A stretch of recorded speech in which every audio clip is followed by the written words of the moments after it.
eu tô em vários grupos de vários povos, assim, sabe? Porque eu sou professor e tal, aí, né? Mas eu tô nos grupos do meu povo também, que é, por exemplo, a União dos Povos Indígenas de Munduruku e Saterê, que é lá da região. Hoje mesmo eles publicaram uma carta, por exemplo, uma carta não, uma notícia, veicularam no grupo, de que o Ministério Público agora vai tá cobrando, né, a própria FUNAI, inclusive, sobre a invasão, a pesca ilegal em terra indígena, a pesca ilegal, né? Ou seja, os próprios parentes, muitas vezes, eles comprometem o povo. Alguns parentes que, às vezes, nem fazem parte do movimento, assim, estão numa aldeia distante e se consideram cacique, esses próprios parentes, muitas vezes, fazem negociatas com pescadores ilegais para esses pescadores entrarem na nossa região, né? Ou seja, cooptados por esses pescadores, ou seja, o capitalismo atuando, né?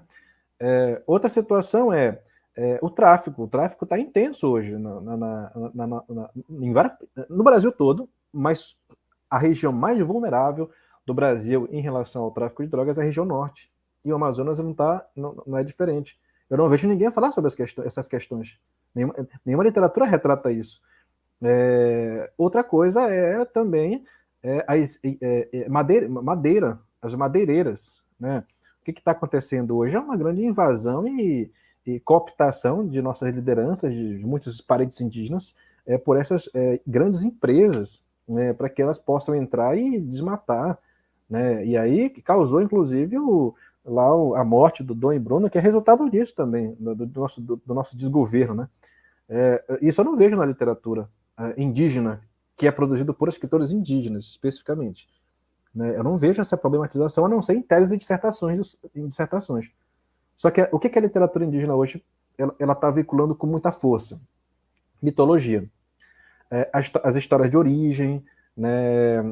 Ou seja, grande parte do que se produz hoje como literatura, literatura indígena é literatura infanto-juvenil, né? Ou seja, literatura para crianças. A gente ainda não furou a bolha para começar a escrever para um público adulto, digamos assim, vou colocar, porque eu acho que isso é importante, nós temos que tomar esses espaços também, né? Então, eu acho que está na hora já, tem muitos escritores indígenas com potencial muito bom para promover essas escritas aí, né? Então, a provocação que eu faço é essa: cadê? Bora escrever para esse público também, né? Agora nós temos condições para fazer isso. Então, vamos revelar o Brasil real, né? O Brasil real, né? O Brasil, aquele Brasil que dói na barriga de, por exemplo, um parente que começa a sentir fome hoje, por exemplo. Agora, exceto a questão da queda do céu, mas a gente pode discutir, né, essa questão de literatura, da natureza, do texto literário e tal, mas excetuando a queda do céu, que de fato já vem denunciando o garimpo há décadas e décadas, né, eu não vejo outras obras de literatura indígena, né, entrarem com profundidade nessas questões, inclusive que diz respeito ao próprio espírito de cada indígena mesmo, né? A gente ainda fica assim,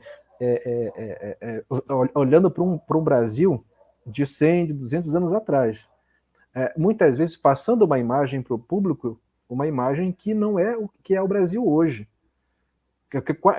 passando a ideia de que se ele ler determinado texto, ele vai entender determinado povo. Calma aí. É por isso que eu digo, nós temos que ter sabedoria, porque assim como nós temos não sei, eu perdi aqui o raciocínio, né, mas nós podemos pensar em boas referências e más referências. No meio indígena é assim. O que está acontecendo hoje com o movimento indígena? O movimento indígena tem as pessoas que realmente conhecem a realidade indígena, que estão no movimento há muito tempo, lutando mesmo, dando sangue, e tem pessoas que um dia desses chegaram e já querem ser cacique.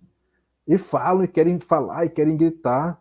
Quer dizer, eu conheço muitas pessoas assim, né, mas conheço muito mais pessoas que realmente são pessoas sérias, que trabalham com o movimento há muito tempo, e que conhecem a realidade do povo brasileiro, né, e que lutam pelo seu povo.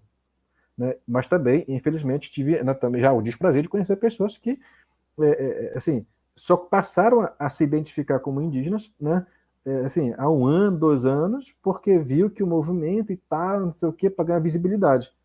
Tem pessoas, tem, né, em qualquer lugar. Só que isso não é problematizado na nossa literatura, ou seja, a gente tá pendendo só para um lado. Por isso é que eu digo, novo romantismo. A gente continua a achar que, de fato, os indígenas não têm as suas contradições, vou colocar assim, não têm os seus problemas internos, não têm as suas dificuldades humanas também.